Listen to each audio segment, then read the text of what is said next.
আলকাতরা পালি তাই মানুষ ছাড়িয়ে দেয় না। আর দই খাবো না এটা কোনো কথা? বাড়ি আমি দই কোনোদিনও খাই না, কিন্তু খোকার বাপ খায়, ফ্রিজের মধ্যে থুয়ে দিলে খোকা খায়, কিন্তু দাউতের কুটুম বাড়ি গেলে দই আমি ছাড়িয়ে এই দিই না।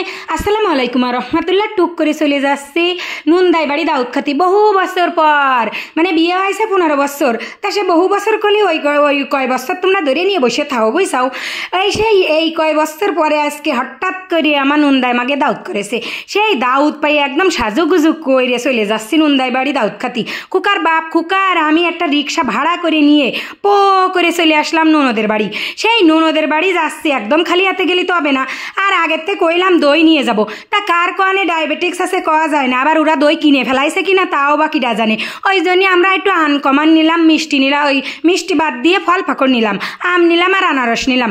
ও মা আসতে আসতে দেখি সে খাওয়া দাওয়া তো সব রান্ধে বাড়ি রেডি করে নিয়েছে। তা আইসে যখন পড়িছি, তা আমি আইসে কলাম যে দেরি এর কাজ নেই, জপা জপ গাছে খাতে দে খাইয়ে বাড়ি চলে যাই। সহালেতে না খাইয়ে রয়েছি, নুনদাই বাড়ি এসে খাবো বলে কথা, তাকে 2-3 তো বাড়িতে খাইয়ে আসবো নাই। নুনদাই কল রে ছোট তুই একটু কম করে খাস। আমি কইছি জীবনে ফয়লাবার আড্ডা, এই নুনদাই বাড়ি আমি দাউদ পালাম, আমি কি অত সহজে ছেড়ে দিবানি তাই ভাবি চাও? আমি আসরের আজান পর্যন্ত খাবো, জোহরের নামাজ পড়িয়ে তাই আইসি। এই যে বাগুন বাজেছে, ডিম রান্ধেছে, ছাগলের গোস্ত রান্ধেছে, গরুর গোস্ত রান্ধেছে, সাদা ভাত রান্ধেছে, পোলাও ভাত রান্ধেছে, আবার দই আনেছে, আবার স্প্রাইটও দিচ্ছে, লেবু কাটেছে।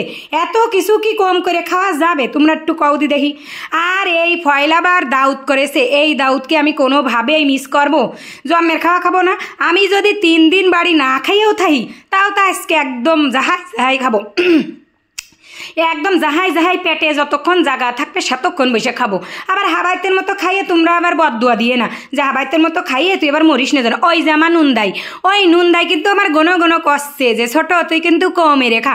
আমি কইছি ওইসব কোনো কথা হবে না, আমি আজকে ভরপুর খাবো, খাইয়ে হেনি 2 দিন থাকবো, আবার সন্ধ্যের সময় নাস্তা খাইয়ে তাই বাড়ি যাবো। তা বাগুন বাজা দিয়ে শুরু এরে দিলাম, আবার কিন্তু আমার সামনে সেই ডিম থুয়ে দিয়েছে।